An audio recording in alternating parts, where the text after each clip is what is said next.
इंतहाई अफसोसनाक खबर नाज़रीन, आज पेशावर में जो एफसी हेड क्वार्टर है वहाँ पे खुदकश हमला हुआ और इस हमले में जो 3 एफसी के अहलकार हैं और 3 जो शहरी हैं उनको शदीद नुकसान पहुँचा।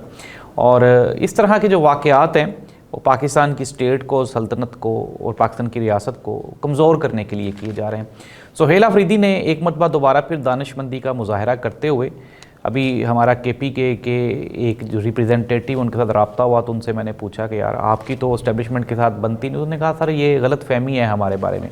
उसने कहा सुहेल अफरीदी के बारे में जितने र्यूमर्स गर्दिश कर रहे हैं वो सारे के सारे गलत हैं। सुहेल अफरीदी एक इंतहाई पैट्रियोटिक बंदा है, पाकिस्तान से शदीद मोहब्बत करने वाला, कट्टर मोहब्बत करने वाला बंदा है। और उसने कहा जी कि अभी जो है वो, मैंने ये पहले आपको ख़बर ब्रेक भी की थी, और सुहेल अफरीदी के बारे में ये कहा जा रहा था कि ज़ख्मियों की इयादत के लिए नहीं जाता, शोहदा के जनाज़ों पे नहीं जाता। तो अभी जो ताज़ा तरीन इन्फॉर्मेशन है वो यही है कि सुहेल अफरीदी वहाँ पे लेडी विलिंगटन जो हॉस्पिटल है पेशावर का, वहाँ पे वो गए, उन्होंने ज़ख्मियों की इयादत की। और कुछ खबरें ये भी आ रही हैं कि सुहेल अफरीदी जो हैं वो मुख्तलिफ जो शोहदा हैं उनके घरों में भी 1 बाय 1 जाते रहे हैं। और ये कह देना सुहेल अफरीदी के बारे में कि नहीं जी नहीं वो पैट्रियोटिक नहीं है, ये इंतहाई गलत है।